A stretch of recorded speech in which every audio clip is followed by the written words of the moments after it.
público presente, ouvintes da Rádio Câmara.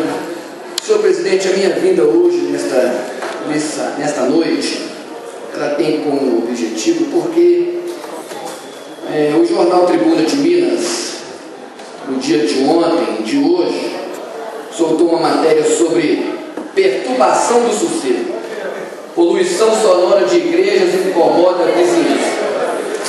É muito ruim, senhor presidente, e eu não tenho como eu deixar de falar, porque eu sou aqui representante do povo evangélico, estou aqui para defender não somente os interesses da nossa cidade, mas também para defender a igreja.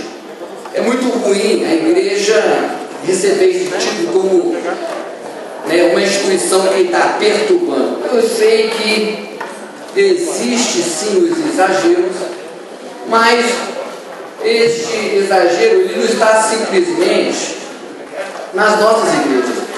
O exagero está até mesmo na própria lei. 70 decibéis até as 22 horas e 65 decibéis após as 22 horas. Para que os senhores possam ter uma ideia, o jornal fez a matéria e disse que o liquidificador ele tem 85 decibéis, volume, seu ruído. Uma buzina de carro 110. As nossas reuniões com certeza extrapolam 70 decibéis. Então a gente fica de certa forma triste, porque não é esse o nosso objetivo, não é essa a intenção da igreja nem dos pastores. A gente precisa ter um pouco de... Eu fico chateado porque a imprensa não dá uma nota dizendo sobre o papel importante que a igreja faz. A gente não vê um testemunho de alguém que foi beneficiado pelos trabalhos realizados na igreja. Eu volto a dizer que existe sim algumas situações que são prejudiciais, que é incômodo, mas o benefício é muito maior. Um período de culto de uma igreja evangélica, ela é de 7 às 21 horas. Eu sou pastor de uma igreja, fui pastor de uma igreja grande, com toda a estrutura, mas eu sou hoje pastor de uma igreja pequena. E é uma preocupação minha, às vezes eu chego diante dos meus vizinhos e falo: olha, vizinho, eu queria conversar com você, como é que está a igreja e tal, a gente tem que trabalhar, tem perturbado. E muitos dos nossos vizinhos têm dito: não, pastor, está tranquilo, não, é bom, não, eu gosto, eu entendo. Sabe, queridos, um barulho dentro de uma igreja acontece, não é simplesmente porque nós queremos. O barulho dentro de uma igreja acontece porque a Bíblia nos ensina, o Salmo de número 6 diz assim: olha, louvai ao Senhor com alegria, com dança, com palmas.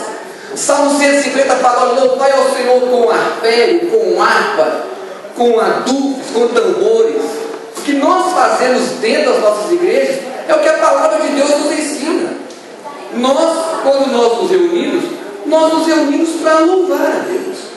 Então, eu fico muito triste quando a igreja evangélica é colocada, é titulada como uma instituição que perturba, que incomoda.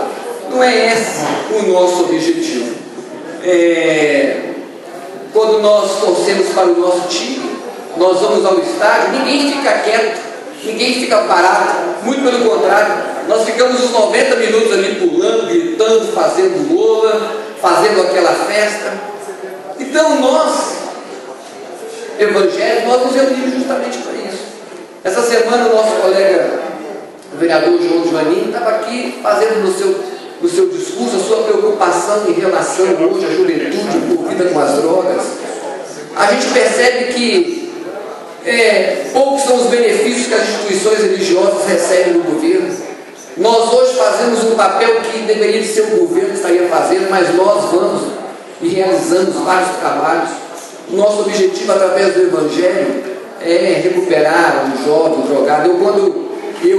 Através da minha juventude, na minha igreja, quando nós fazemos um trabalho voltado para a juventude, voltado para um viciado, e amanhã aquele viciado se converte, ele faz o mesmo papel, vai na comunidade, faz o seu trabalho. Então, a gente fica muito triste com essa situação. Eu estou aqui hoje como a voz do meu povo, representando. Para concluir, senhor presidente. Vossa Edina. Saiu a notícia ontem, sai novamente hoje no jornal. Então, eu quero dizer aqui que esse não é o nosso objetivo. Nós já tivemos várias conversas já com o secretário de Atividades Urbanas. Nós temos conversado, nós temos tido sim essa preocupação, porque, volto a dizer, não é o objetivo da igreja, não é esse o objetivo nosso, dos pastores, mas é complicado. Uma igreja pequena, eu vi aqui uma pessoa dando testemunho, uma igreja pequena, lá tem bateria, tem contrabaixo, tem guitarra, mas a igreja pequena também ela não tem o seu recurso, talvez, para fazer um tratamento acústico. A maioria dos nossos templos são galpões alugados, não é mesmo? Então é um tanto complicada essa situação. Temos sim a preocupação de não trazer nenhum transtorno, porque o objetivo da igreja é ser bênção na comunidade, né?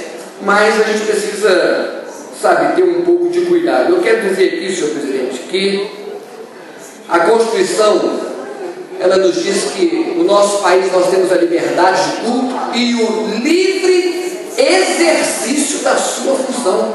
Ou seja, eu tenho a liberdade, eu não posso ter situações que venham me impedir de fazer o meu culto. Se eu tenho o livre exercício da minha função, a própria lei estipulando 70 decibéis, nós já ficamos limitados. Volto a dizer que não é o objetivo nosso de ser incômodo, não, mas nós ficamos muito tristes quando a imprensa coloca a igreja como a instituição que perturba o sossego. Não é esse o objetivo, a igreja não quer perturbar ninguém. Então, senhor presidente, fica aqui a minha fala, e eu quero só aqui dizer o seguinte, gente, como nós temos a liberdade de culto, se amanhã a igreja não puder se reunir nos seus templos, ela vai se reunir na rua. Não no sentido de baderna, não no sentido de confusão, mas no sentido de exercer a nossa liberdade de culto. Então, fica aqui nesta noite a minha fala, e eu fico um tanto preocupado, porque a gente não sabe o que passa no coração das pessoas, até mesmo dos legisladores. Ai de nós, povo evangélico, se nós não tivéssemos os nossos deputados estaduais evangélicos, se nós não tivéssemos os nossos deputados federais evangélicos. Ai da igreja,